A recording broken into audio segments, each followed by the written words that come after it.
Sir, Nirmala Sitharaman ತಕ್ಕ ಉತ್ತರ ಕೊಟ್ಟಿದ್ದಾರೆ ಅಂತ ದೇವೇಗೌಡರು ನಿನ್ನೆ ಸಂಸತ್ತಲ್ಲಿ ಹೇಳಿದ್ದಾರೆ. ಯಾರು ದೇವೇಗೌಡರು ಈಗ ಅವ್ರ ಜೊತೆ ಸೇರ್ಕೊಂಡವ್ರಲ್ಲ, ಬಿ ಜೆ ಪಿಯವ್ರ ಜೊತೆ ಸೇರ್ಕೊಂಡ್ಬಿಟ್ಟವ್ರಲ್ಲ, ಅದಕ್ಕೆ ನಿರ್ಮಲಾ ಸೀತಾರಾಮನ್ ಇದೇ ದೇವೇಗೌಡರು ಏನು ಹೇಳಿದ್ರು ಗೊತ್ತಾ, ನಾನು ಏನಾದರೂ ಮುಂದಿನ ಜನ್ಮದಲ್ಲಿ ಹುಟ್ಟೋದಾದರೆ ಮುಸ್ಲಿಮಾಗಿ ಹುಟ್ಟಬೇಕು ಅಂತ ಹೇಳಿದ್ರು. ಈಗೇನು ಹೇಳ್ತಾರೆ?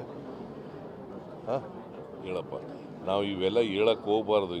ಅವ್ರ ಯಜಮಾನರು ಮಾಜಿ ಪ್ರಧಾನಮಂತ್ರಿಗಳಿಗೆ ಹೇಳ್ಬಾರ್ದು. ಅವರೆಲ್ಲ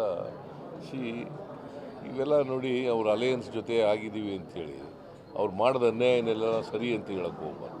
ನಿಮ್ಮ ತವರು ಜಿಲ್ಲೆಯಿಂದಲೇ ಇವತ್ತು ಚುನಾವಣೆ ರಣಕಹಳೆ ಮೊಳಗಿಸ್ತಾ ಇದ್ದಾರೆ ಸರ್ ಅಮಿತ್ ಶಾ. ಏನು ಮಕ್ಕಳೇ ಕಹಳೆ ಅಂದ್ರೆ ಏನಪ್ಪ? ಕಹಳೆ ಅಂದ್ರೇನು? ನೀವು ಬಳಸ್ತಕ್ಕಂಥ ಪದ ಇದೆಯಲ್ಲ, ಕಹಳೆ. ಪ್ರತ್ಯಸ್ತ್ರ ರೆಡಿ ಮಾಡ್ಕೊಂಡಿದ್ದೀರಾ? ಹಾಂ, ಪ್ರತ್ಯಸ್ತ್ರ ರೆಡಿ ಮಾಡ್ಕೊಂಡಿದ್ದೀರಾ ಏನು ಮೈಸೂರು ಭಾಗದಲ್ಲಿ?